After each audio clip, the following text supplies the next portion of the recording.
Hello. అరే painter పరంజ్యోతి గారా? నమస్తే. ఏమి లేదు, మా ఇంటికి రామాలయం వెనకతల ఉంది కదా, 4 గదులు ఉన్నాయండి. పెయింట్ వేయాలి 4 గదులకి. మొత్తం ఒక్క గదికి పెయింట్ వేయడానికి ఎంత? 1000 రూపాయల? ఆహా, సరే. మరి 4 గదులకి పెయింట్ వేయాలంటే ఎంత అవుతుందండి? నాకు తెలుసా, చెప్పండి ఎంత అవుతుందో. 4 గదులకి 8000. Sir wrong. ఒక గదికి 1000 అన్నారు, 4 గదులకి 8000 ఎలా అవుతుందండి? 4000 కదా. వర్క్ ఎక్కువ. 4 గదులు అంటే 8 గదులు అంత పని పడుతుందా? వర్క్ ఎక్కువ. అది మరి అంత ఎక్కువ అయిపోయింది కదా, అమౌంట్ డబల్ అయిపోయింది కదా. ఏం తగ్గించగలరు మీరు? మా తమ్ముడు మీ అడ్రస్ ఇచ్చాడండి, ఏం తగ్గించగలరు? 8000 ఎక్కువ అయిపోయింది, డబల్ అయిపోయింది కదా. ఎంత తగ్గిస్తారు? 7000 చేస్తారా?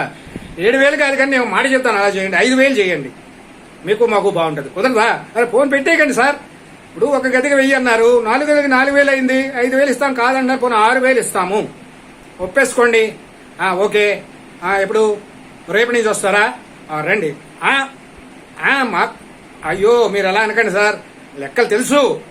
మేము చాలా చాలా చోట్ల పనిచేసాం, చాలా నాలెడ్జ్ ఉంది మాకు. లెక్కలు అంత రాకపోలేదు. అలా చేయండి.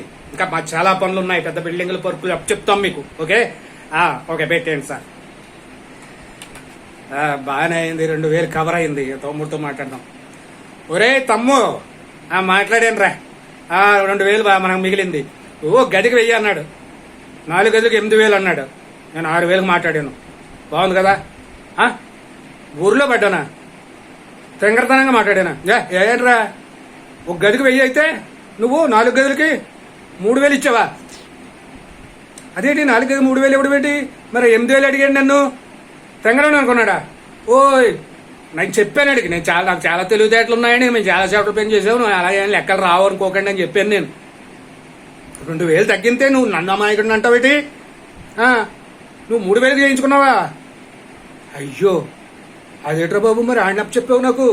నేనే మాట్లాడటం తేడాగా, నువ్వు మాట్లాడి పెడుతువా?